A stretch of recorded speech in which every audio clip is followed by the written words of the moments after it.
8 unexplained artifacts. Archaeologists, even the amateur ones, make staggering discoveries once in a while. What they find is sometimes so surprising that they struggle to find the words to explain the origin and the value of what they found. Get ready to do some brushing, because we will unearth 8 artifacts that up to this day still have no complete or satisfactory explanation.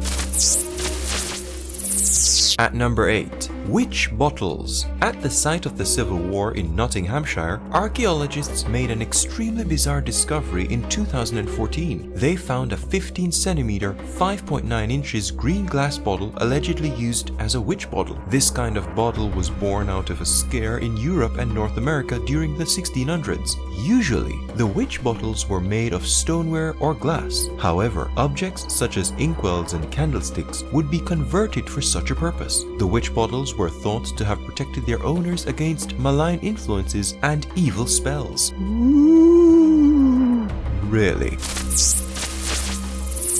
At number 7. The Roman Dodecahedrons. Regions such as Wales and the Mediterranean, once ruled by the most feared Roman Empire, contained approximately 100 tiny but strangely shaped unexplained objects. This one, called the Dodecahedrons, has a hollow stone or bronze object which is about 4 to 12 centimeters, 1.5 to 5 inches, with 12 flat pentagonal faces and holes of different sizes. There are small knobs protruding from the sides. Many people thought that the dodecahedrons were instruments of war. Others, however, believed they had religious or astronomical significance. A widely known hypothesis suggests they were used to measure the optimal sowing time for winter grain. People also believed they were candlestick holders or some form of children toys. One man thought they were an aid for knitting gloves. The Romans were meticulous in the record keeping concerning everything they did. Whatever they were, the dodecahedrons were popular during the Roman Empire. After efforts to find written records were futile, the bizarre puzzle boxes are still a mystery today.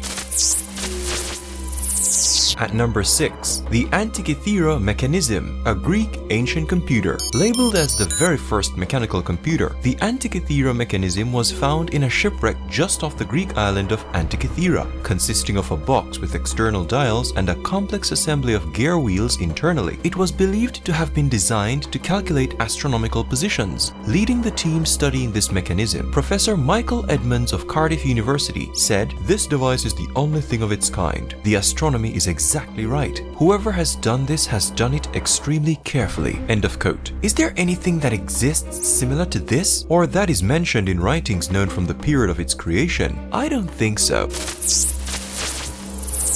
At number 5. The Saqqara bird, an Egyptian plane. The Saqqara bird is a bird-shaped artifact carved from the wood of a sycamore tree, discovered in the Padilman tomb in Saqqara, Egypt during the 1988 excavation. It weighs just under 40 grams and has a wingspan of over 7 inches. The lack of data and other documentation forced speculation concerning its function. However, ancient Egyptians were incredibly aware of the principles of aviation. Egyptians, parapsychologists and archaeologists Khalil Messiah speculated that the first aircraft was developed by ancient Egyptians. Other scientists later concluded that the lack of technology rendered the bird ineffective as an aircraft. Well, it looks like it could glide for a while, you know. At number 4. The Baghdad Battery, a 2,000-year-old battery. Consisting of 5.5 inches of high clay vessel, the Baghdad Battery has copper cylinder inside. It is held in place by asphalt. Back in 1940, the Baghdad Battery would never have been highly effective as a battery. However, there is a way it could have worked. According to an archaeologist at Stony Brook University, Elizabeth Stone, modern archaeologists refuse to accept that the object was indeed a battery. They've reduced the artifact to a mere storage vessel. At number 3. The London Hammer, a tool older than history. Okay then. Around June 1936, Max Hahn and his wife Emma were on a leisure walk when they stumbled on a rock with wood protruding from its core. They decided to take the odd-looking object home. Cracking at it with a hammer and a chisel, they found an archaic hammer-ish. To find out more, they handed it over to a team of archaeologists who did some checks. Initial measurements revealed the hammer was over 500 million years old. It's so old that a small portion of the hammer had begun to change to coal. The The hammer's head was made of 96% iron, which is exceedingly purer than anything nature could achieve without technological assistance. Wow! And at number 2, the Pir Reis Map. After extensive study and research, a group of historians made an amazing discovery in 1929. They found a genuine map drawn by Pir Reis, a well-documented admiral of the Turkish Navy, back in 1513. The map depicts Europe and North Africa, the coast of Brazil, and several other islands including the Azores, Canary Islands, the mythical island of Antikythera, and even parts of Antarctica. The puzzling thing about this map is that it depicts Antarctica's topography as being clear of ice, and in staggering detail. The question is, how did a Turkish admiral from half a millennium ago map a continent that's been shrouded in ice for the last 6,000 years?